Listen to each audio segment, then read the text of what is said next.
Ryan, talk to us for those clinicians out there who are thinking, okay, sure, we understand that, our first area that we're going to look at when we have a headache patient might be mid upper cervical spine, of course, but in the event that we can't get any change there or there's a negative response, we might look, at the lower cervical spine.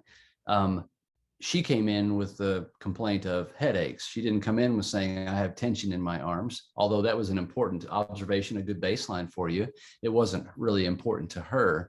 So do you recall her seeing or responding in the clinic at any of those sessions where there was a headache pre-existing and you were able to make a significant change to that in session? I don't think so, actually. Like within session, Yeah. this was because it seemed like there were not necessarily severe headaches upon entering, a little bit of symptoms that we weren't able to change significantly during session. But then as we continued, then it was a definite noticeable trend in her symptoms because she had them for so long that it was almost just like a normal daily sequence for her to have this headache, to have this migraine and these symptoms. And then the trend of symptoms started to decrease as we were initiating the cervical spine exercises. Right. Okay. All right. So Hunter, there may be someone out there who's for some reason been directed to listen to this conversation who has headaches, who has migraines, and they've failed, just like you were failing to get much relief from medication or from other forms of treatment, or just trying to, accommodate it with dark rooms and quiet and that kind of thing, sleeping it off, and help them understand how diligent you had to be with movement or how diligent you didn't have to be. Was it fairly difficult to do what Ryan was asking you to do as frequent as he wanted you to do it with as much force that he wanted you to do? Or was it fairly feasible that you could fit into a typical day? It was super easy. I would start, to feel a little bit of a headache coming on, or I would feel the tension build up. And I knew the tension buildup was going to eventually lead to a migraine. And I would sit in a classroom during my regular school day in a massive lecture hall, and I would simply just lean back. And I'm sure it looked silly, or I would tilt my head to the side and make sure I was stretching out my spine. But it was tiny movements. I could do them a million times a day, as much as I wanted, as much as I felt like was necessary.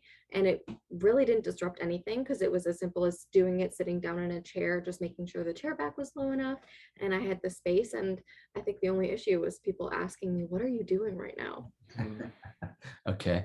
All right. So you saw Ryan in the summer of 2021. August of fall. Yeah. It was like September, late August, September. Yeah. Okay. So, and there might have been a couple months worth of interaction and sessions with him? Yeah, I think it was a total of 6 weeks. Okay, gotcha. All right. And so to what degree did that impact your headaches? Talk to us about contrasting. You were having 3 to 5 per week when it got at its worst leading up to seeing Ryan. Where were you by later in the fall and in the winter of 2021? I was having maybe 1 migraine a week. Okay. All right. So considerably less. And when you did get that migraine, was it an all-day migraine like you had experienced previously? Nope. Okay. Well, talk to us about how you would feel it coming on. Yeah, I would feel it coming on. And at this time I was on a different medication than previously, but I could simply take Excedrin for a migraine at this point in my life, which is amazing to be able to take an over-the-counter medicine. I don't think people take that for granted when you get really mild migraines, if you can just take an Excedrin and feel good throughout the day. But it would subside. I would kind of feel them coming on again with the starting symptoms, the indicating symptoms, such as, the losing my peripheral vision, or just the nausea, just the general feeling of disassociation with reality, I guess you could call it. Yeah. And then if I took medicine and I kind of stretched, took my time to relax and decompress my body a little bit, I was able to subside. My body was able to mitigate the migraine. And by the end of the day, a couple hours later, I was totally fine to go on with my day.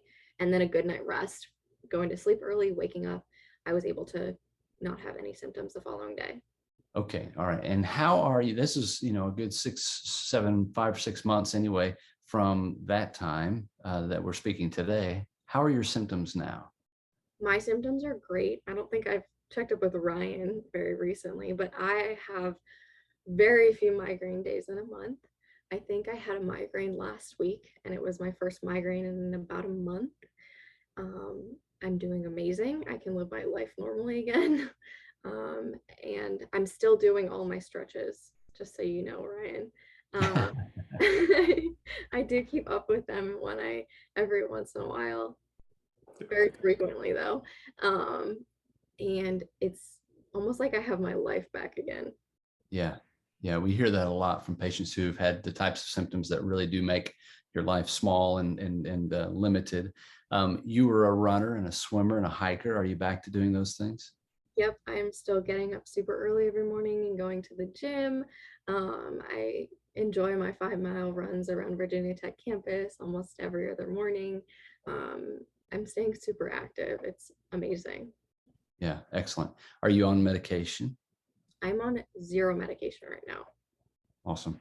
All right. And so hear the entire episode for free on iTunes, Spotify, other favorite podcast players, or go to mechanicalcareforum.com.